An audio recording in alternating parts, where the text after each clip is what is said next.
There was a case in Hong Kong not too long ago where a deepfake was used to convince a bank employee to transfer $25 million.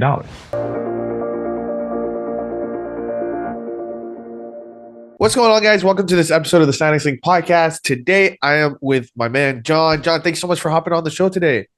You're welcome. Glad to be here. Yeah, so why don't you kick this off and let us know a little bit about yourself, your background, and then we'll get started. Sure. I've been in IT in some form or another since 1999, actually. Came in with a lot of other people during the Y2K build up, and I actually started out in Novell Network. I was a Novell CNE for several years. That's how I got into the industry. Interesting story. When I first got my first IT job, at the time I was unemployed due to a long story, but I got a call from the local IT manager at a regional bank who was looking to bring on another service desk technician. Called me, asked me what I was doing at the time. I said, well, I was home baking cookies. He said, well, you can come in for an interview in an hour. I said, sure. Went up, took a shower, grabbed my briefcase, threw a dozen cookies in my briefcase, walked in the interview, put them on the desk in front of him, and got the job. That's super cool. So now you've been in the security world for how long? Or the IT Been in space? the security world. I've been in IT since '99. I've been in security since about 2012. Cool. 12 years. So, the world of cybersecurity for somebody who doesn't know it from the outside sounds like this like big, like, whoa, what is this? And it may seem intimidating at first for people choosing it as a career. So, I'm a bit curious. How do you recommend somebody that's coming in that's new to dissect it like step by step? Like, what steps would you take today if you were to like restart and just like start from scratch, knowing what you know? Sure. So, I mean, obviously, cybersecurity is a big world, and no one's going to boil the ocean. You're going to basically there's a whole host of ways to go with directions to go with it. And we need people who can do research. We need people who can teach. We need people to communicate.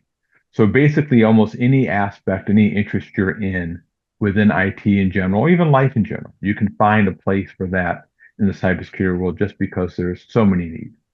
If you're somebody who likes to communicate, we need great communicators. That's a weakness we have is the ability to communicate complex subjects in an understandable way to our employee community and others. If you want to do testing, if you want to do pen testing, if you're involved in the whole technical side, you can do that. So I guess my first step really in anything is just find out, what in general you like to do. Do you like dealing with people? Do you like dealing with technology? Do you like dealing with research and concepts? Once you figure that, it should be fairly easy to find a place for that in cybersecurity. Some of the best people I know in cybersecurity have come from non-technical backgrounds. They've been, librarians. They've been music people. A lot of people, there's been a strong correlation between the ability to do things like music and understand cybersecurity just because music is code. So regardless of your background, there's certainly a path forward to get into it. Now, to answer your question, I came up through the traditional path of going through a service desk and going through a help desk model onto engineering, onto management, onto cybersecurity. The service desk is a great place to start in any organization. One, it'll expose you to pretty much all aspects of the software in the organization. It'll expose you to the structure of the organization so you get an understanding of how things work. And it'll also give you an appreciation for the challenges that employees have, that your user community has dealing with your controls. And that can be very beneficial when you get to the cybersecurity side, because there's no point introducing a control or creating a process that your employees are not going to be able to manage. At the end of the day, your employees still need to be able to do their job. And if you make that job impossible for them, they will find a way around your controls. So you need to find a way to help your employees do their job better by also doing it more securely. Got it. Got it. So, what resources do you kind of go after to stay up to date with everything that you need to know in the security world? Do you like read books? Do you like listen to podcasts? Like, how do you Lots of podcasts, certainly, podcasts I listen to, certainly a lot of newsletters I'm part of, information sharing groups, the one yours I've joined, several others I've joined. Those are a great resource, just being able to get together with other people in the industry and share ideas. Certainly conventions you can go to. There's several, I'm in the banking field, so there's several banking conventions I've gone to. Again, there's endless supply of resources out there. Some excellent, security podcasts out there, some daily, some weekly, and really They're kind of my go-to source for that. And from there, I will get guidance on other resources I can look up. Love it. So, from your perspective, how do you see like revolutionary technology like AI coming into place and making a difference in this world of security? Do you see it as a good thing, as a bad thing? Like, what are your 2 cents on it? AI is a tool, like a hammer. It can be used to build a house, it can be used to kill someone. It's a tool. So AI, at the end of the day, AI doesn't necessarily do anything new. It doesn't do anything that humans can do before, but it is an enabler for scale growth. It allows people who didn't have the skills to do things that they could not do before. It allows for things to be done more quickly and at a larger scale. It allows, things to be done more convincingly, but, it doesn't necessarily do anything that wasn't already being done. It doesn't introduce any new risk other than allowing people who didn't have the skills to do things they couldn't before. The other concern with AI, of course, is, with legitimate use of things happening as far as information being shared that shouldn't be shared. One of the areas we have of concern is with something like Microsoft Copilot, which is an AI tool. It can have access to all the information that the employee using it has access to, even if they don't realize they have access to it. So it can enable further discovery information that an employee may not know that they had, and that the company was relying on security by obscurity to keep from the employees. So with anything, before you introduce any new tool like AI in the environment, you need to make sure that your underlying infrastructure is able to support it and is secured against any new threats it can bring. So, and then from your perspective, do you think like hackers are also leveraging it as quick as they like? How do you kind of balance that back to back? Yeah, certainly hackers are using it to a degree. To be fair, the tools they've been used for years are still effective. So, I mean, you certainly will see some target attacks. There have been documented cases of, deep fakes being used. There was a case in Hong Kong not too long ago where a deep fake was used to convince a bank employee to transfer $25 million. And we certainly see some more convincing emails being written. Um, but at the end of the day, it's still a matter of keeping your employees up to date and just training them in standard practices. Regardless how convincing an email may look, claiming to come from the company president or a manager, you do not deviate from policy or practice when it comes to doing things like wiring funds or, I don't care how good the email looks or the text looks. If it says, I need you to buy me gift cards, you need to question that. So we can know, to your question, we can no longer rely on things like misspellings, bad grammar, things like that. Now It's it's gonna really a matter of training your employees to, you know, recognize, is this giving me a call to action? Is it yeah. asking me to do something right away? Is it introducing fear or greed or envy or other motives, trying to short circuit my thinking, getting employees to recognize that, giving them the ability to report things that look suspicious. So making sure your information security department does not have an adversarial relation with employees. That's something back to communication. Making sure your employees are comfortable reaching out to information security. So when they have a question, they won't be hesitant to do that. That they're not reaching out thinking, if I bring this up, it's going to be a gotcha, and they're going to come back at me. Give them the comfort level of being able to reach out to you, knowing that you are a partner, not a challenger. But again, containing training, like I said about AI, it doesn't do anything necessarily new. An attacker could certainly have written a very convincing email before. It just enables them to do it at scale. And actually going back to the, grammar and language thing, that actually, in a lot of cases, was intentional because the attackers found that people who were not going to be tripped up by that were more likely to go along with the scam anyways. Anyone who's going to see through the misspelling and grammar is not likely to follow the next step either. Yeah. So you No, just self-select. totally. It's funny because like the things that we used to catch up on is like it's so seamless now. Sometimes it looks better than my emails. Yeah. They look more written and better than like what I would do. So so for my next question is like when it comes to like remote work, do you have any like specific strategies that you think companies should follow to secure themselves? Yeah, I mean, certainly remote work has been around since, the pandemic, and before that, actually, certainly, but certainly at scale, it's been around since 2020 now. Yeah, 2020. Um, And this has become an issue lately because there's certainly been issues where companies hire someone remotely and it turns out to be, a North Korean hacker, things like that. So again, a lot of it is if you can at all, try to have in-person interviews, at least for the initial one. I know that's not always possible. For securing an environment, obviously you're going to want to use some sort of, MFA type process and VPN process if that works for your environment to secure your network. But a lot of that really is just, like know your customer or know your employee. So, and again, I know everything I'm saying has been tried. There's been good companies.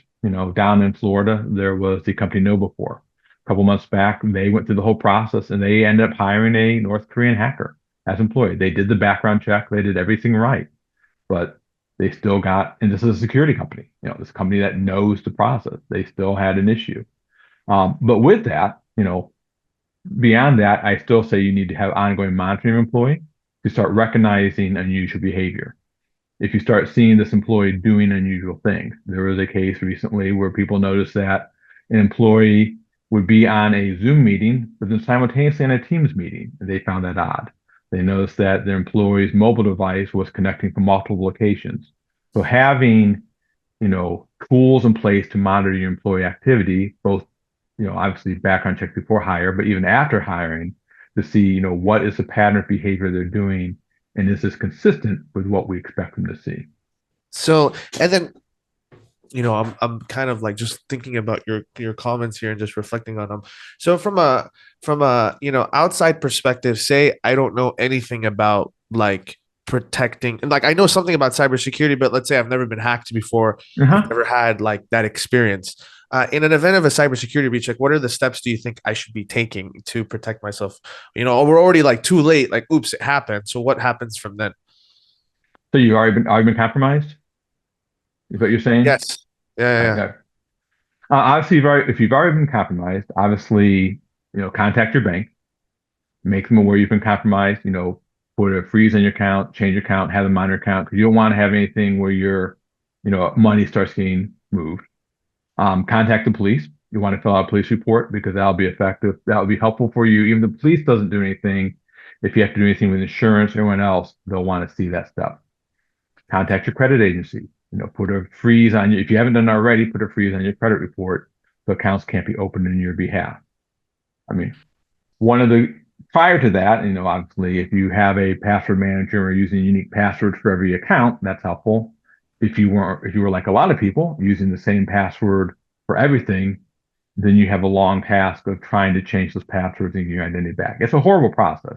If your identity is compromised, there's no doubt it's a horrible, horrible, horrible process, and it's going to require probably some in-person visits to banks and other places to reestablish your identity. It's a nightmare. But yeah, you'll probably end up having to close and reopen new banking accounts, close and reopen credit card, contact your credit card companies, make them aware. Yeah, it's one of the things I recommend, we tell a lot of people to do that people don't always do. Um, take a either picture or photocopy of everything in your wallet front and back and keep it someplace safe at home. That way, if your wallet's ever stolen, for example, you have all the information on the card front and back in case you can contact these people, your credit card companies and whatnot. 'Cause that information is all on the card. that would be such a heck. I would not want to be on the other side of that. Right. But now, to your point, that's what happens if you get hacked. To avoid this happening, just basically I've told people there's probably about, less than 10 things, simple things that anyone can typically do to protect themselves. I mentioned already, use a password manager if you don't already. There's free ones out there that work great and have, strong, unique passwords for every site you use. Don't use the same password you use for Facebook on your bank account, on your email, all those sorts of things. So Set up okay, multi, go ahead. no, go ahead, go for it. Set up multi-factor authentication every place you can and have it be more than just a message to your email account.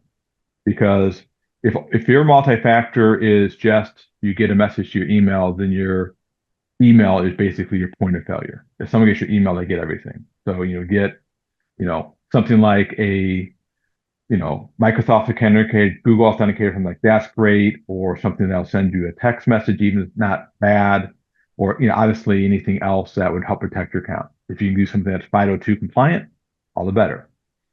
Put a freeze on all your accounts, on all of your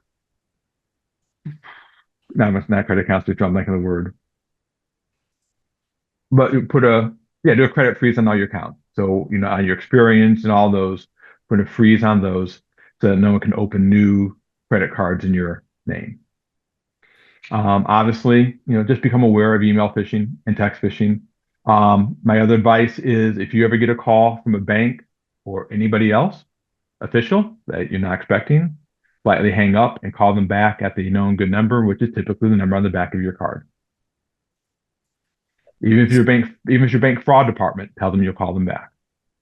That'd be such. I feel like that would like take forever. I get, sometimes it's funny. Like I get, like if my bank sends me a note or something asking to call, it takes me like a month to like actually pick up 5 minutes and do it. It's so funny. It's bad. It doesn't take as long time as dealing with a stolen identity.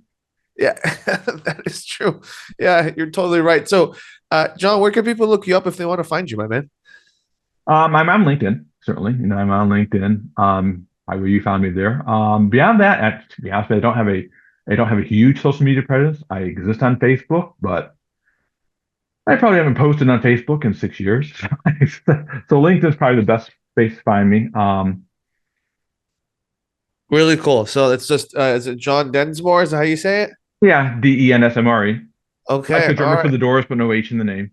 All right. Very cool. Very cool. For everybody that's listening, if you guys enjoyed, please remember to leave a like, comment, and subscribe for more content Sure. like this. John, thank you so much for hopping on this episode, and we'll see you guys later. All right, thanks, Adam.